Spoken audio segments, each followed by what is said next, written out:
Good morning. Isn't Jesus wonderful? So, watching her mother try on a new fur coat, the young daughter said unhappily, "Mom, do you realize that some poor dumb beast suffered so that you could wear that?" The woman shot her an angry look. "How dare you talk about your father like that?" All right, so last week for the last horseman, for now. This week, we'll look at the final horse, the pale one, with his rider. Some go with ashen, but let's start by rereading this. Revelation 6, 7 through 8. When the Lamb broke the fourth seal, I heard the voice of the fourth living creature saying, "Come." I looked, and behold, an ashen, or pale horse, and he who sat on him had the name Death, and Hades was following with him. Authority was given to them over a fourth of the earth to kill with sword and with famine and with pestilence and by the wild beast of the earth. To his credit, he was seasick. He's usually a much richer shade of green, I'm sure. So the word here is chloros, which is a pale yellowish green. It's, like I said, it's the root for where we get chlorine from. Notice that death is followed by whom? Hell. Why? Because those who are dying will go to hell. They're unsaved. So death followed by hell. Hell follows all those who reject Jesus. So some people get confused about what is best for them. Did you know this? Some people are horrible about knowing what's best for them. And all the parents in the room in one accord agreed. But even with adults, they get confused about not only what's good for them, but whom is good for them. Have you ever noticed this? Man, it's like, yeah. Oh, yeah. Not only what is good for them, but who is not good for them. Or that not everybody can be trusted. I know, shocking. So let me ask you a question. How many believe that the government is your friend?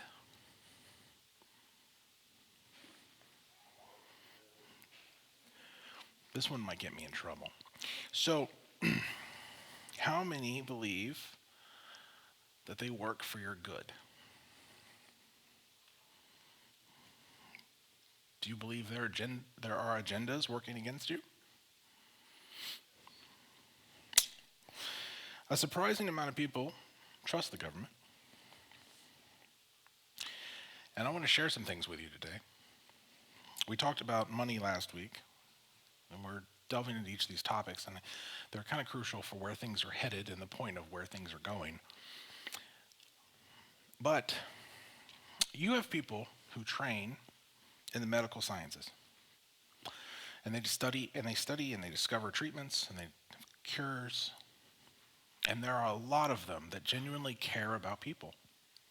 That's why we do what we do, because we care about people. But not everybody falls into that. Not everybody wants to see people cured and better.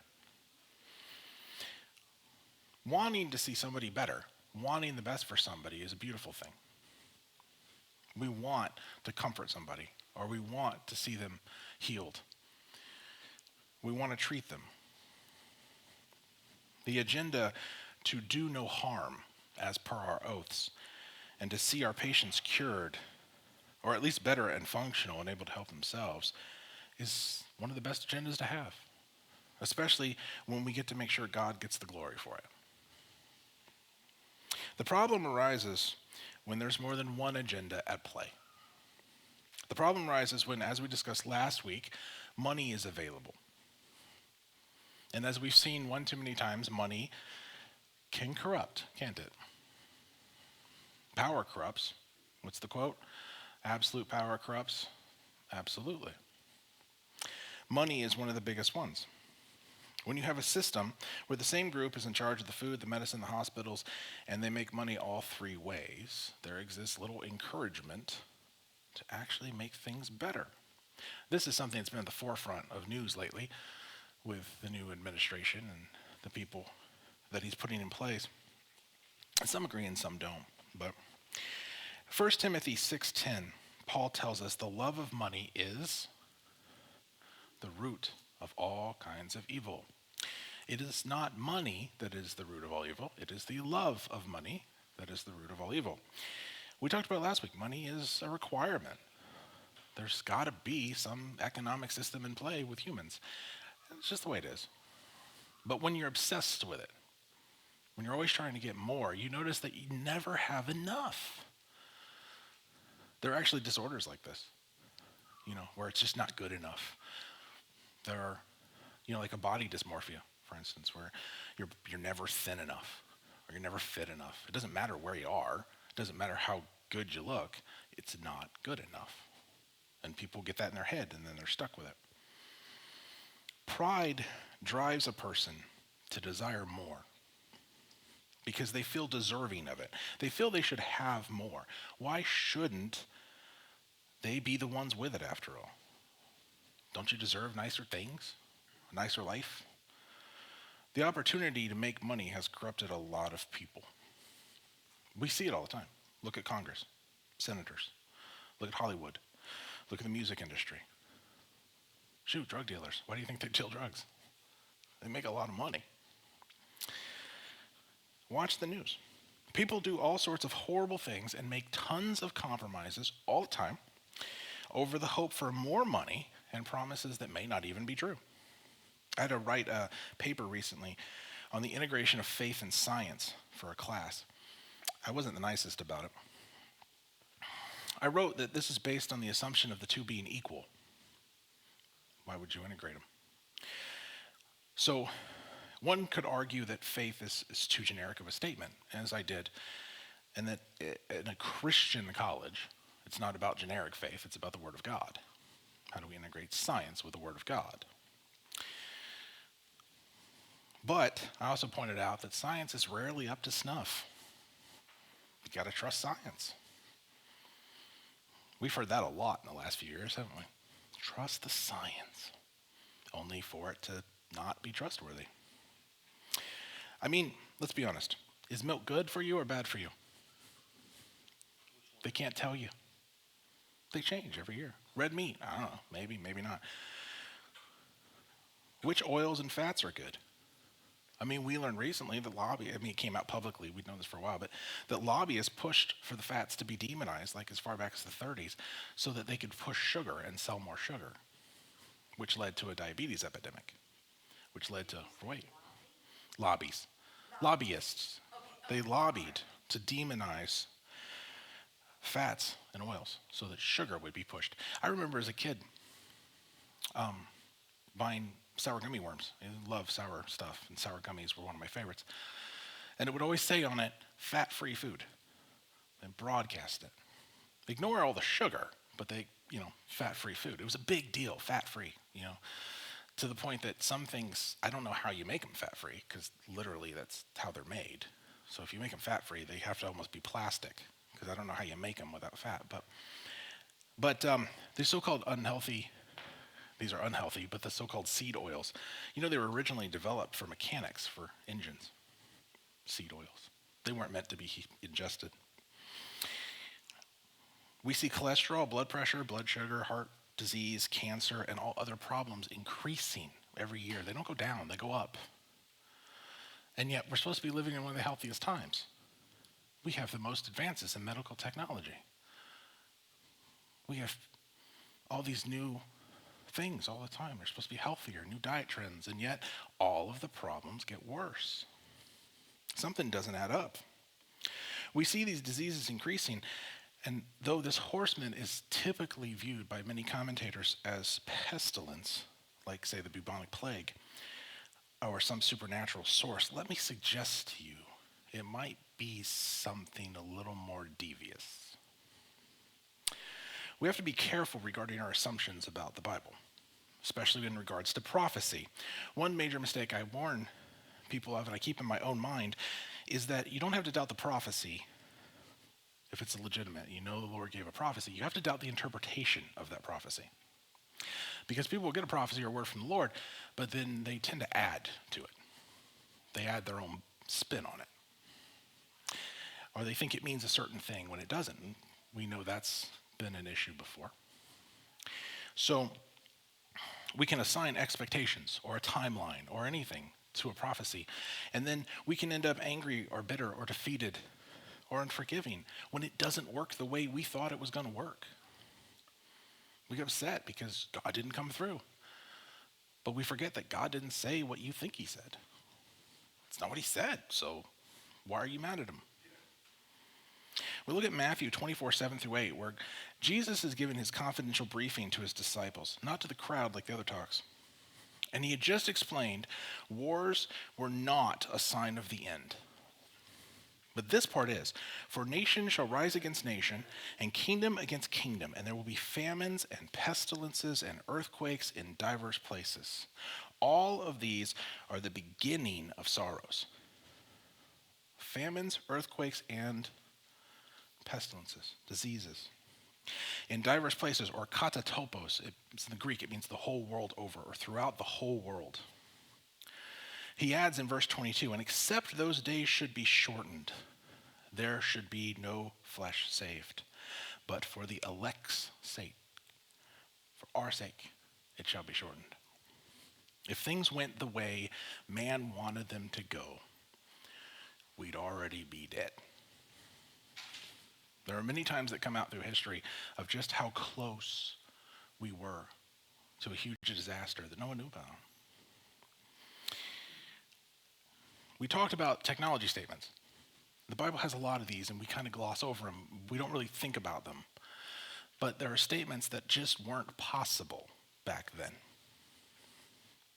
The idea of global pestilence was pretty remote when it took you months to get anywhere. How would you pass it?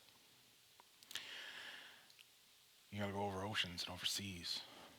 But today, that's not a problem at all. It can travel really fast because we have airplanes, trains, and automobiles. Disease passes quickly. And the reality of a global illness is scary real today. We saw this happen with the COVID pandemic. It wasn't that long ago the medical community actually felt very confident in its ability to erase disease. So many decades ago, they were solid. They were going to get rid of all disease. They had it. All the major old diseases had been wiped out, and the remainder would come with time. You know, a funny thing happened. All the old diseases made a comeback. Major comeback. Not only do they come back, but they're resisting normal treatments. What does this have to do with anything, Pastor? What if I suggest to you that what we're dealing with this horseman is not necessarily a demonic or angelic punishment as much as it is a deliberate attack? It is a punishment, so it makes sense that it is deliberate in some force. I mean, this is what this horseman's doing. They have the power to do this. So there is an intelligence behind it. But just indulge me for a minute. Do you believe in the agenda to depopulate our planet? There was an article in 2011 written in the Sovereign Independent by author Rachel Wendier. It had a photo and a quote from Bill Gates, but that was misused. It was entitled Depopulation Through Forced Vaccination. And the article argued that it was the best way to remove people. Now, I'm sorry, vaccination is supposed to cure disease. So how could you depopulate through it? We here in America have a harder time accepting this idea, but it's been floated many times and accepted many times in history. In spite of the reality, the United States helped fund the Chinese program for forced abortion, sterilization, and infanticide. while also funding the United Nations Family Planning Program. We all heard about, China's force, but did you know we funded that? People find it hard to believe that there have been and still are programs aimed at lowering the population. But it's not hard to believe when you read the writings of those responsible for it. The Nazi agenda included this, eugenics. The idea didn't die after World War II. It was actually championed by many more. The problem with eugenics is that it requires removing less desirables from the population, depopulating and creating perfect people through genetic engineering and controlled breeding, something that is within our grasp thanks to technology like CRISPR. Speaking of controlled breeding, Margaret Sanger and her idea of Planned Parenthood, an organization that's been under fire for a while now because of the grotesque practices while being taxpayer funded. Miss Sanger is known to have said some pretty controversial things, such as the necessity of the extermination of what she called human weeds, the cessation of charity, the segregation of what she called morons, misfits, and the maladjusted, and the sterilization of the genetically inferior races. This is why she started her group. During the 1930s, she published the Birth Control Review. She was a big supporter of Hitler and his programs. You'd be surprised who was. And supported the Nazi infanticide program and championed Hitler's goal of Aryan supremacy. Prior to World War II, she commissioned Nazi Ernest Rudin, who was the director of the much-feared Nazi medical experimentation programs, to be her advisor in Planned Parenthood. In the book Killer Angel, George Grant spoke of how Margaret wanted the cessation of charity and elimination of what she called human weeds because it allowed the lives of the unfit to be prolonged. In 1939, she organized the Negro Project, designed to eliminate members of what she deemed an inferior race. She justified this because, quote, the masses of Negroes, particularly in the South, still breed carelessly and disastrously, with the result that the increase among Negroes, even more than among whites, is from that portion of the population least intelligent and fit. She went on to describe how she was going to hire 3 to 4 colored ministers to go into various black enclaves and propagandize birth control, which is what she called abortion. The most successful educational approach, she said, to the Negro was through religious appeal. We do not want word to get out, she said, that we want to exterminate the Negro population. And the minister is the man who can straighten out that idea if it ever occurs to their more rebellious members. Try saying that today. As the organization grew, she changed her targets and started to include what she called fundamentalists and Catholics, blacks, Hispanics, and American Indians. She became more and more obsessed with the occult, and she was against Christianity and personal freedom. She stated, birth control appeals to the advanced radical because it is calculated to undermine the authority of Christian churches. I look forward to seeing humanity free from the tyranny of Christianity no less than capitalism. That's the founder of Planned Parenthood. She was a disciple of Madame Blavatsky. She was the founder of Theosophy. And she was Margaret was a disciple of Madame Blavatsky, just like Hitler was. This organization was an extension of, get this, Lucifer Publishing Company. Did you know that existed? Still does. Which itself is a United Nations NGO. The publishing company was started by Alice A. Bailey, another disciple of Madame Blavatsky, and has since, she changed the name because she found that Lucifer wasn't the best accepted choice. So she changed the name to Lucis Trust, which is the name it still operates under. The beliefs stay the same, however. Lucis Trust is one of the fronts for theosophy, and the publications frequently refer to the plan for humanity that have been established by what is called the hierarchy. David Graeber, a research scientist, was quoted in the LA Times in 1989 as saying, "Human happiness, and certainly human fecundity, are not as important as a wild and healthy planet. I know social scientists who remind me that people are part of nature, but this isn't true. We have become a plague upon ourselves and upon the earth.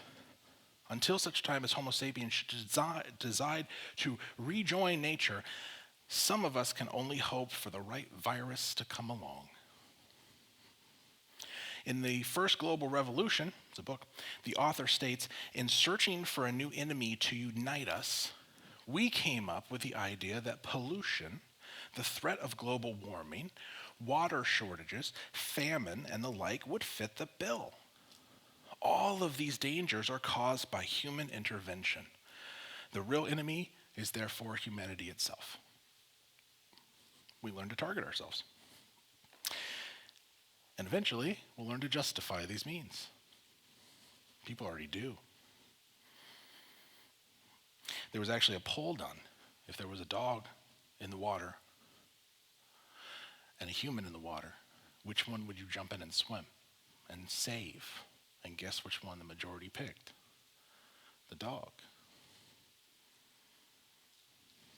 In 1994, we read the LA Times that Professor David Pimentel with Cornell University, speaking with the American Association for the Advancement of Science, said the total world population should be no more than 2 billion, rather than what was then current 5.6 billion.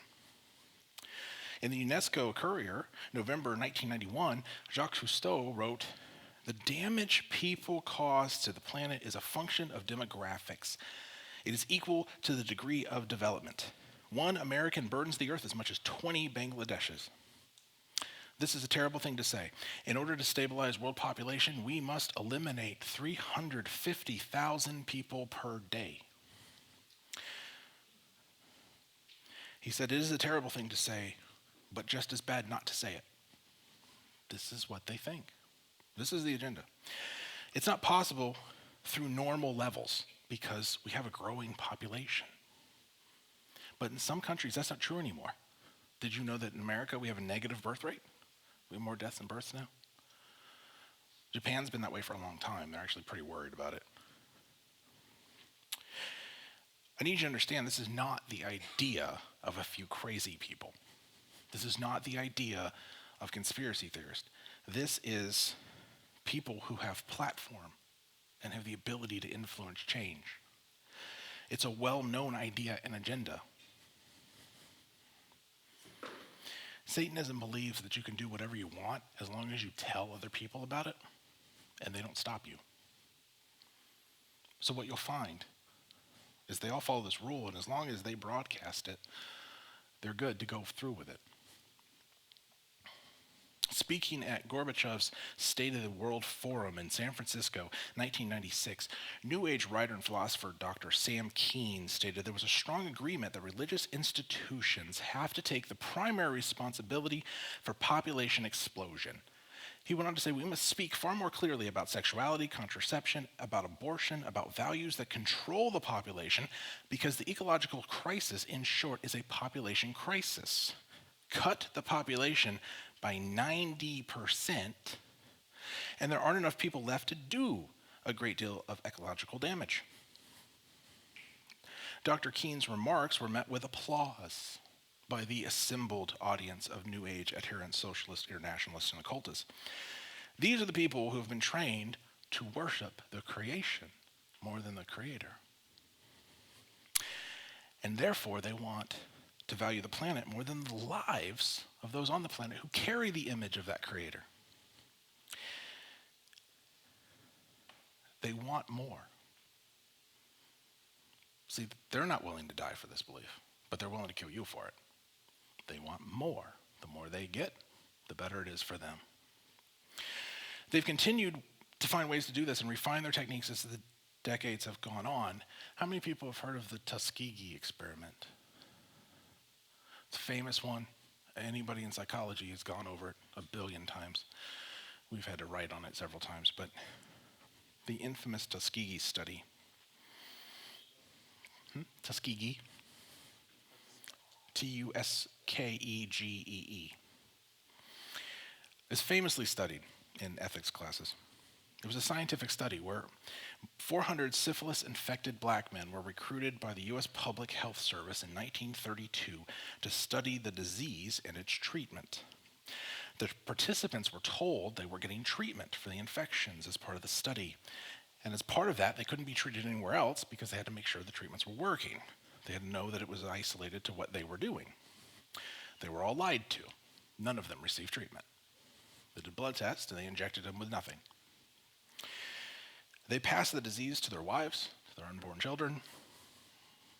It ravaged many lives because they were told they were being treated and couldn't pass it. The scientists justify this Nazi-level experiment by saying the science needed to be able to study the disease and how it progressed.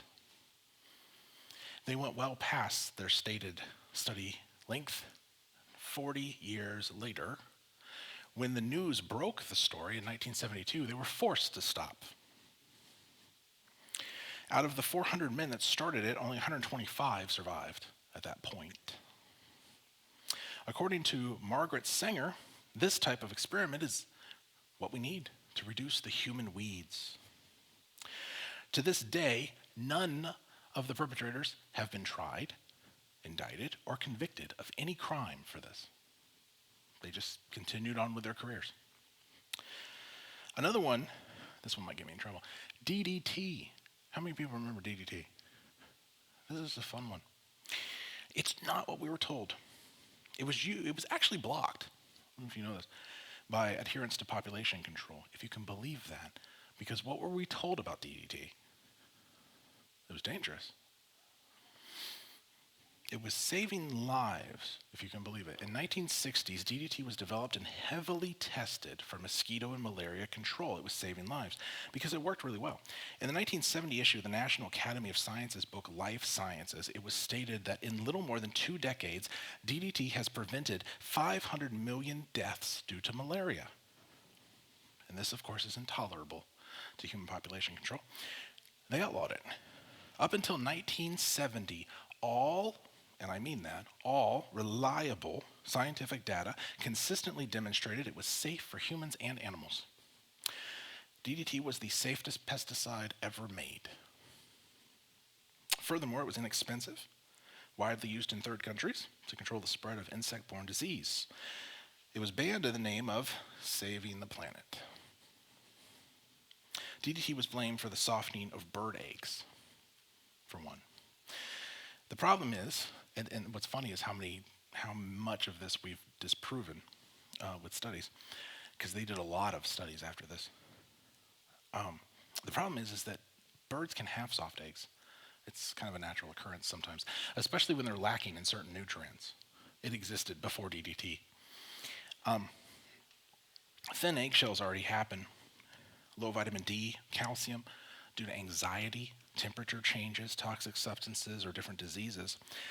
They did multiple studies. One of them, they took caged birds and they were given hundreds of times the dose of DDT, and it showed no softening of the egg. They said it killed birds off, namely the bald eagle and the peregrine falcon. Well, America can't tolerate that one. It's a bald eagle. Problem is the peregrine falcon virtually didn't exist here. Its numbers were quite low before DDT. And the bald eagle was still being hunted, which is why they declined. It was still legal, especially in the South. We were told it didn't break down in soil, but the soil samples that they tested were hermetically sealed in 1911, way before DDT existed. And the discovery that they found DDT in the soil was misidentified. They found that algae, red algae, creates chemicals naturally that are misidentified as DDT under gas chromatography. It was outlawed without any regard for the various studies showing its safety, and far more dangerous ones were allowed to persist, like cancer-causing agents found in sunscreen, for instance. Many doctors were getting upset. Do you know that doctors are getting upset? They have been for a while about the increase in breast cancer. That's a major problem. It's rising. In spite of all the money sent to research institutes who pay their CEOs more than the research ever sees, it is increasing 1% per year. Every year. It has been for decades. That's not very reassuring. Did you know that over 18 studies years ago had directly linked, and I mean causative, solid link relationship between first trimester abortion and breast cancer? It was a solid proof. We have more studies of that than we have some other things. The information is blocked by interest groups called false news, in spite of the overwhelming evidence. In the fall of 1996, a meta-analysis of 23 other studies was published in the British Medical Journal showing this relationship. They proved it time and time again. And the response was that the AMA, the American Cancer Society, and the pro-abortion groups all worked together to block it and make sure nobody knew about it. Call it false science. The groups insist that women not be advised of the risks involved with abortion. And just like with, gender-affirming care, we insist on not telling people the risk of what they're doing. And then just let it happen. Abortion laws are necessary to control the population. People don't want to hear it, but it's true. This is why a minor can be taken from school to go have an abortion without parental consent, but they couldn't give one of my children an aspirin without me signing off on it. Well over 1 billion human lives are known to have been ended in medical abortion. And let's not confuse the facts. There is a difference between abortion and a medically induced termination of pregnancy to save a life. Those are not the same thing. An abortion is never medically necessary because it goes under a different name then. Abortion is elective. The procedures pushed by people like Planned Parenthood, who don't really offer anything else, contrary to their claims, you notice they're mostly situated in lower income, majority black neighborhoods, because that's what their founder wanted. In fact, in 2021 statistics, there were 930,160 abortions in all 50 states combined. 96% of those were administered in clinics like Planned Parenthood offers. Of the women, 87% were unmarried. 57% of them were in their 20s, 31% in their 30s, 8% teens that year. The largest group was black women, 42%. Whites at 30, Hispanics at 22. It's easy to see who's being targeted if you look. There were Christians, I'll give you another one, in Rwanda who were innocently massacred between April and July 1994. They'd all been disarmed by the government in the early 90s. Hutu-led military forces systematically slaughtered them all. The forces didn't need bullets, they used machetes. Thousands were killed. The United Nations immediately convened, but then Madeleine Albright, I'll remember her? Madeleine Albright, the American ambassador to the UN, argued strenuously that the African nations should not be allowed to intervene until the, quote, civil war had come to an end. Problem was, it wasn't a civil war. It was a straight-up massacre. It wasn't two sides that were split, warring, fighting ideologically. The Christians weren't doing anything. They had no weapons. They were innocent. They were being slaughtered. Madeleine also insisted the word genocide not be used to describe it, and that UN forces that were already there were also not allowed to intervene. She argued it just had to happen. Tens of thousands of Christians were slaughtered, and in 3 months that followed, somewhere between 500,000 and 750,000 Christians were killed, hacked, and dismembered because they were Christian. They were murdered in their church buildings, their schools, their hospitals because of their faith. If I were to die, I'm okay with that. You die for my faith. I can do that. They weren't fighting, but because they refused to believe in anyone other than Jesus. In several documented occasions, UN forces were even seen handing Christians over to the Hutu forces and then stood by and watched them die. At the end of this, in July 1994, the UN had given the Hutus millions of dollars in foreign aid, almost like a thank you.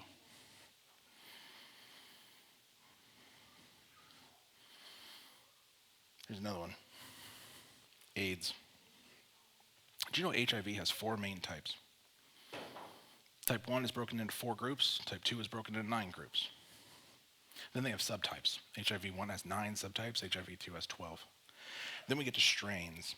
Strains occur because everybody's different. And as it moves through humans, it changes. Makes it really hard to fight. These occur over time, and then you get combined hybrid strains, of which right now 98 of them have been identified and sequenced. Much more exist. There are about 39.9 million people living with it in 2023. There were 630,000 deaths from it, which is going down as we get better control of it. It is politically protected. It means the media wants people to be comfortable with their status, hides the truth. In fact, many states don't even require you to disclose it to whoever you're with. You don't have to tell them that you have a disease that's going to pass to them and kill them. Don't have to tell them. It's fine. Can't be sued for it. It was estimated that 1 in 40 American men were actually living with it. But the part that they don't want you to hear. There's a documentary. I'm going to tell you what the documentary says. I'm not saying this. This is what the documentary said. There was a Dr. Robert Strecker. He's an internist and a gastroenterologist, an additional doctorate degree in pharmacology. He's a trained pathologist, and he worked as an insurance industry consultant. He was hired under contract to investigate the origins of AIDS. And he alleges, he wasn't allowed to put the information out, so he put a documentary together. He alleges AIDS was requested, created, and deployed before the epidemic began. He claims that what we think about it coming from monkeys is false. He points out, and I mean, he presents this evidence. He points out the similarities between HIV and BLV, which is bovine lymphotropic virus, which makes it kind of hard to be from monkeys. The AIDS virus had no genetic markers typical of primates and couldn't thrive in monkeys until recently, where 2 new forms were conveniently discovered. He points out that AIDS was non-existent in Africa until 1975. And even more telling, Strecker had documents from the Freedom of Information Act. So you apply for information, and the government sends them to you. You're allowed to request all kinds of information. Anything, really. It's the Freedom of Information Act. Although it might be all black marker by the time you get it, but you're allowed to request it. So he obtained information that showed the U.S. Department of Defense secured funding from Congress in 1969 to perform studies on immune system destroying agents for germ warfare. So they were studying this.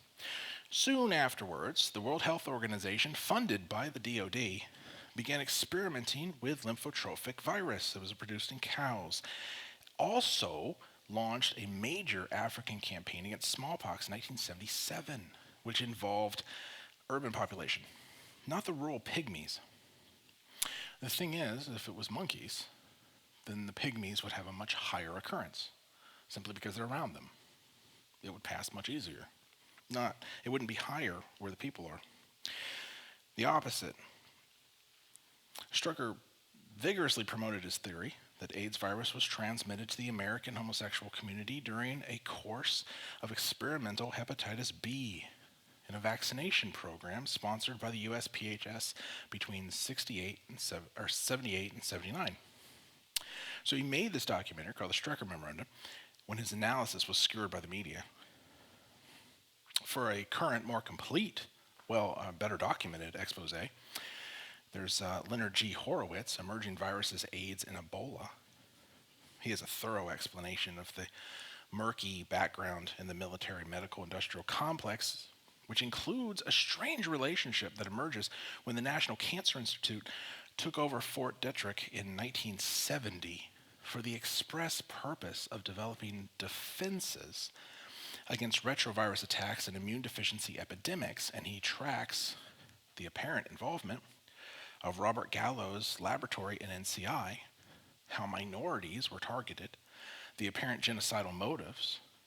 He details the documented involvement of Bionetics Research Laboratories, which is a subsidiary of Leighton Industries, and a list of acknowledged biological weapons contractors, including the University of Chicago and Texas and Virginia and California and Yale and New York. In 1971, Merck's, we all know Merck, their research agenda completely overlapped Bionetics' work, which might explain, possibly, why the rapid spread of HIV followed Merck's vaccine trials. Just happened to coincide, as well as simultaneous AIDS outbreaks in Central Africa and New York City. There's a labyrinth of development contracts, experiments on uninformed victims, and apparent related outbreaks. They're detailed in the book. And that's for you to look up. I'm just throwing it out there. In 1955, the first lots of improperly inactivated Salk polio vaccine were processed by Cutter Laboratories in Berkeley, California. Live polio vaccine was then injected into children, not the vaccine. So live polio virus was being sent in. And the gratitude of the public turned to horror. Can you imagine if your child were injected with the live virus, like the full virus, when they're supposed to be getting treatment? They gave it to almost 80 recipients. The children then went and spread the disease to another 120 playmates and relatives. 3/4 of the victims were left paralyzed, and 11 died. Also, SV40, simian virus 40, was allowed to contaminate American-made vaccines. So anyone who received the polio vaccine prior to 1964 is at risk of carrying the simian virus and spreading it to others. The virus is apparently now circulating through people. It may give rise to more virulent viruses because you just made it work in people. Live polio vaccine, imported wild monkeys from Africa, in case you don't know. They create short-term primary kidney cultures from them. And they add a human virus and they administer this very crude garnish derived from virally infected cells to virtually every child in the country, while not applying the multitude of molecular biological techniques developed in the last 30 years to assess purity, as if they want this to happen.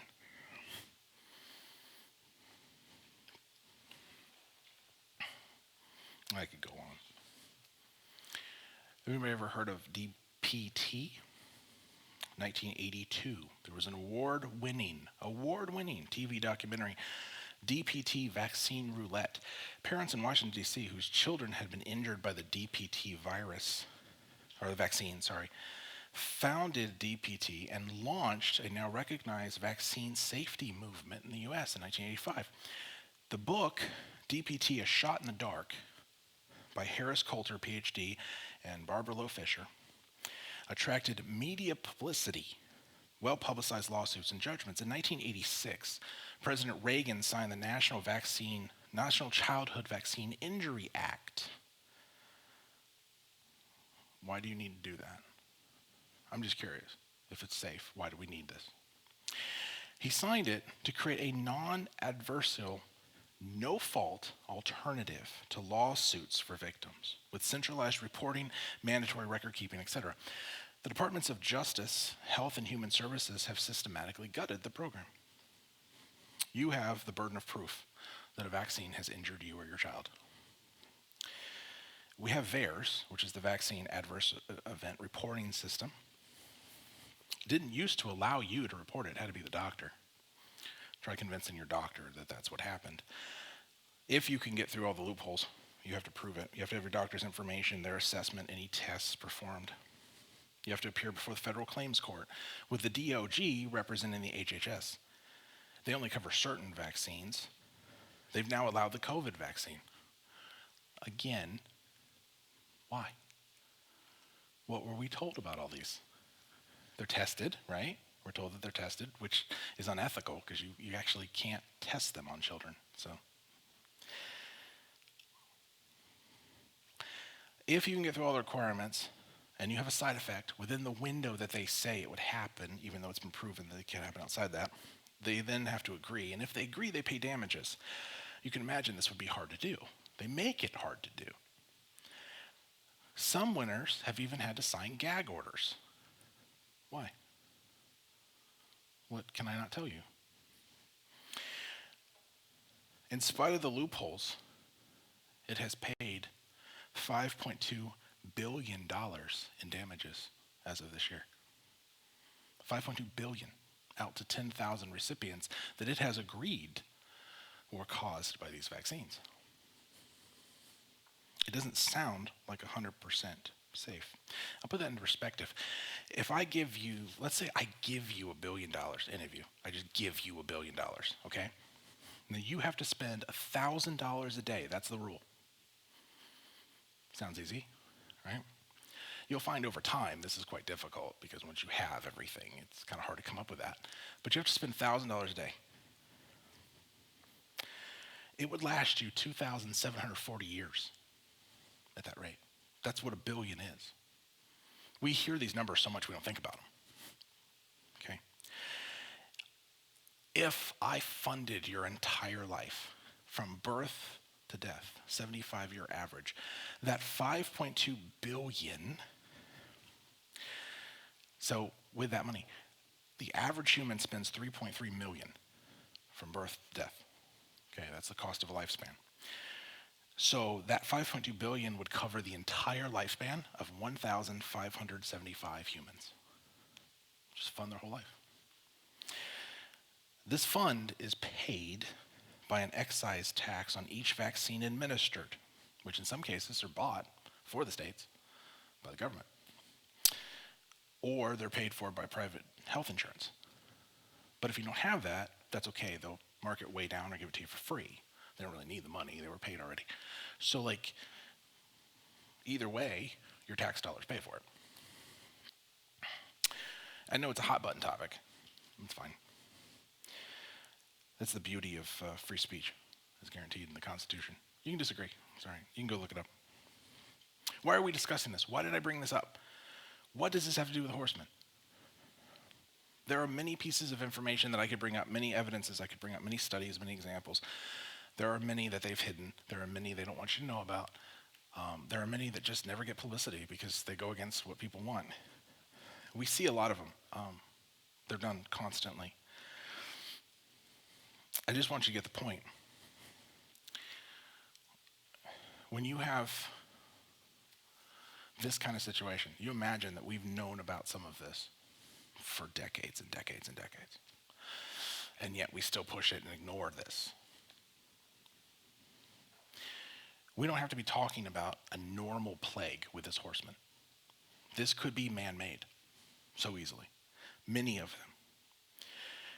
One thing I'll point out is as we go through Revelation, when you see these judgments, many of the times, all God has to do is pull back that protective hand that's been keeping us from doing this.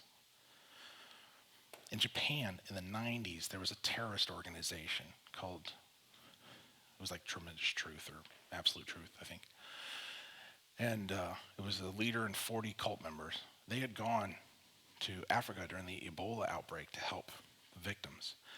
They came back with Ebola, vials of it. And they mass-produced them.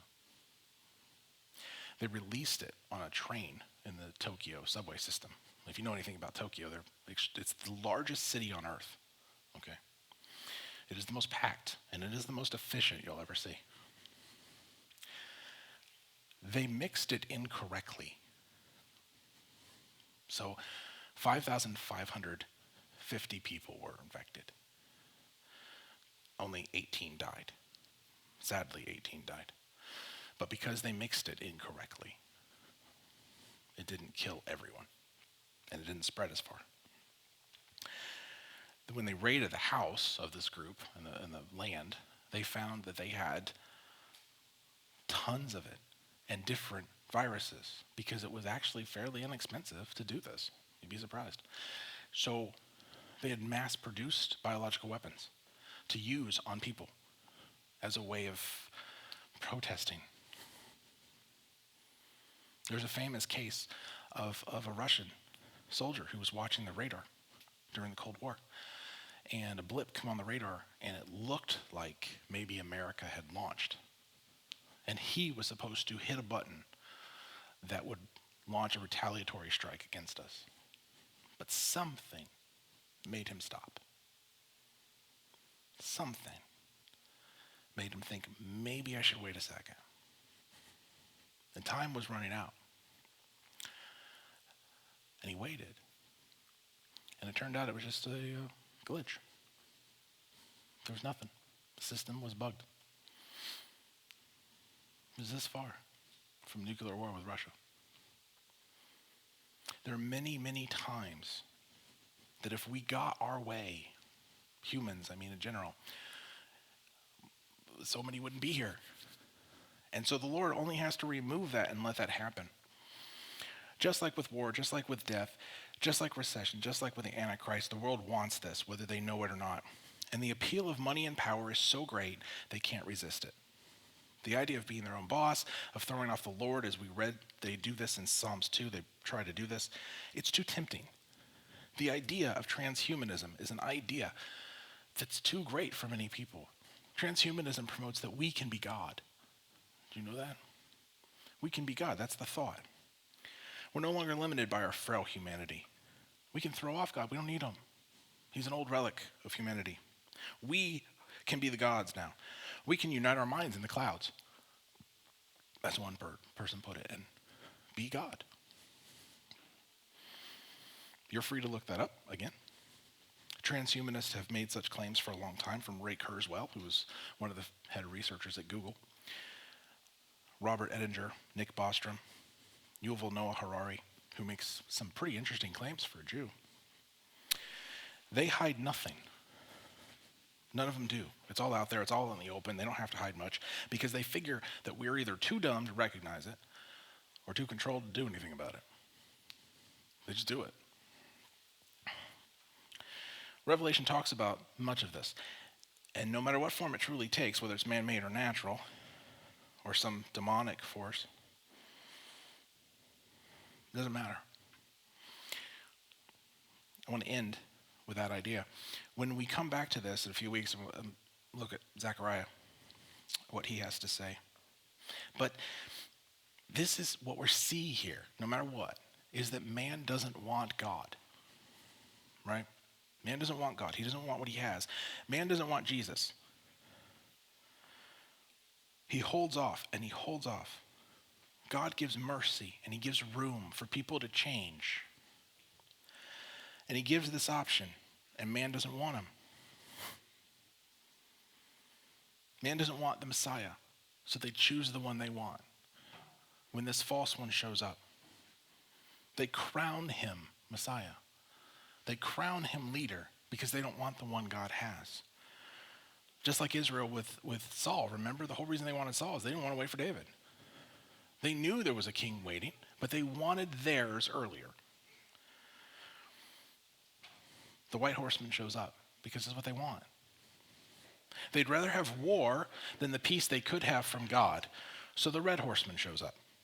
They'd rather have control over each other and lord over each other by limiting resources and controlling and have money than to live in peace and equality that they proclaim to want. And so the black horseman comes. And now they'd rather play God and try to control and battle others. They'd rather be sick